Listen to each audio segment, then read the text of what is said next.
Tipo, quem tá captando o áudio da câmera?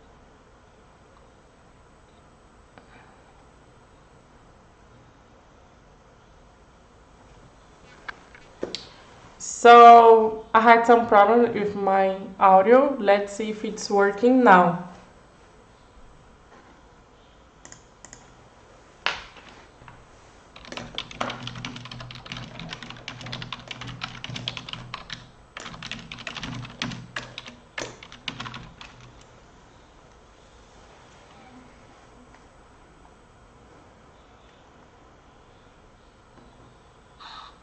Let's see if it's working.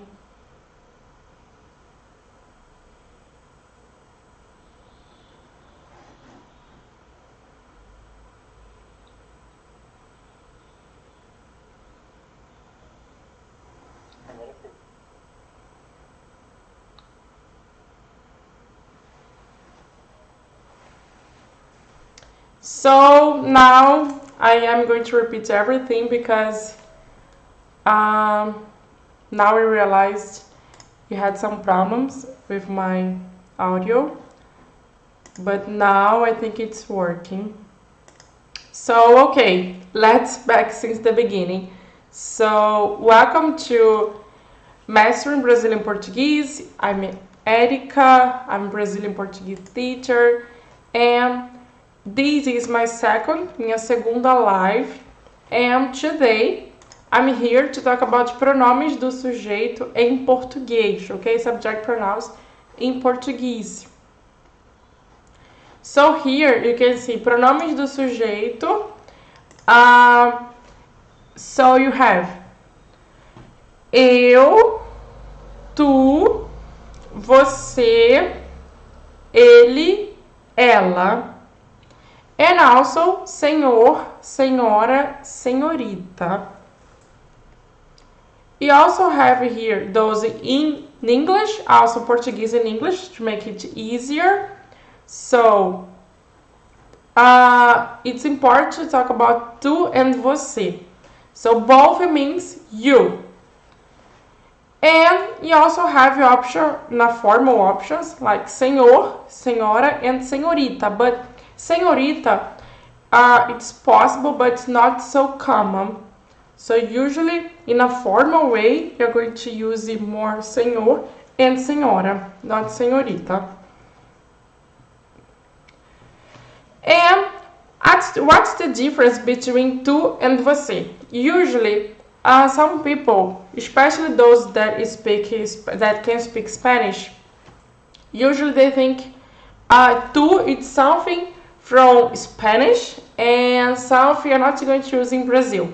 But it's wrong. Like here in Brazil, you can use both. Okay, you're going to list to both, tu and você. And what's the difference between those? They are informal. They are common in Brazil, but it depends on the region. Okay, so here, for example, tu, região sul, in southern Brazil. So it depends. In some regions, in some states, in some cities, some people are going to use it. Most people of those cities or states are going to use it too. For example, Porto Alegre, Floripa, in those cities. Also in Nordeste, in the state of Maranhão. So you also have more cities and states that can use. Some people can use, but the idea is, depends on the region you're going to visit or you're going to talk to people, you're going to listen to both, okay? Tu and você. And você, or os dois, like both, in the other parts that you have in Brazil, okay? So, for example, here in Rio, most people are going to use it. In Rio de Janeiro, where I live, most people are going to use você, but it's also possible some people use it too. Okay, so in many parts, people use both, and it's also interesting because it changes in another another live, another lesson, another video. You're going to see about this, but it's different to consider the conjugate. When you think about conjugate those verbs, it's different. So it's different according to the grammar, but when people talk, usually they consider the same conjugate. Okay, so it's a thing I'm going to see in the future. So now it's important to know about this. Tu, it's also something from Portuguese, okay? And it's informal, also it's common in Brazil, it depends on the region. And then you have the plural. So, nós, a gente, eles, elas, vocês. So here you can see that nós and a gente, it has the same meaning in English, we, but there is a difference. Nós, it's formal, and a gente, it's informal. Okay, so it's also important because in a formal way, you're going to see Brazilian people using nós. But in an informal way, daily, people are going to prefer a gente. Okay, so it's important. And then you have some examples, alguns exemplos. Eu me chamo Érica. Eu me chamo Érica. Tu tem, or tu tens, quantos anos? So remember, I've talked about the difference when you consider the conjugate. So the correct way, according to the grammar, would be tu tens. But some people, most, when they use tu, they conjugate as você. So it's tu tem. The same, it would be você tem quantos anos? And then I can say tu tem quantos anos? And você. Você mora onde? In this one, when you speak, usually say você mora onde? So você, instead of use você, you can use se. In an informal way when you speak. So você mora onde? Ele, ela é estudante. Okay, so the first, my name is Erica, and the second is about the age, how old are you? And then, você mora onde? Where do you live?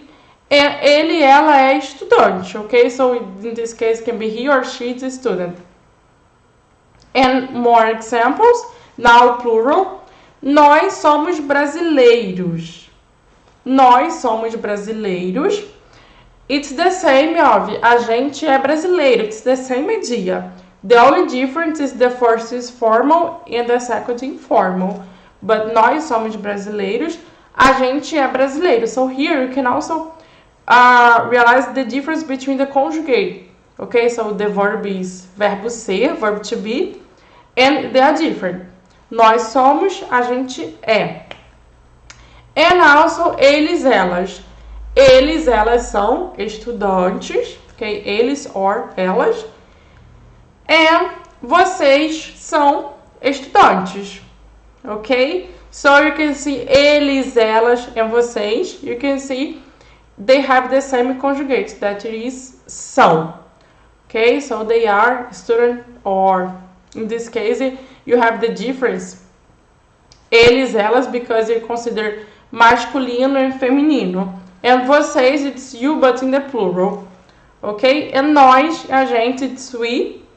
So the translate it's going to be the same. But the idea, it's a bit different when you think about formal. Formal and informal, okay? But the sentence means the same. Okay? So, I think that's it, guys. So, today, in this second live, you have talked about pronome sujeito em português. Okay, so don't forget about giving a like to this video and also subscribe to follow the next videos. And thank you so much. Muito obrigada. Tchau.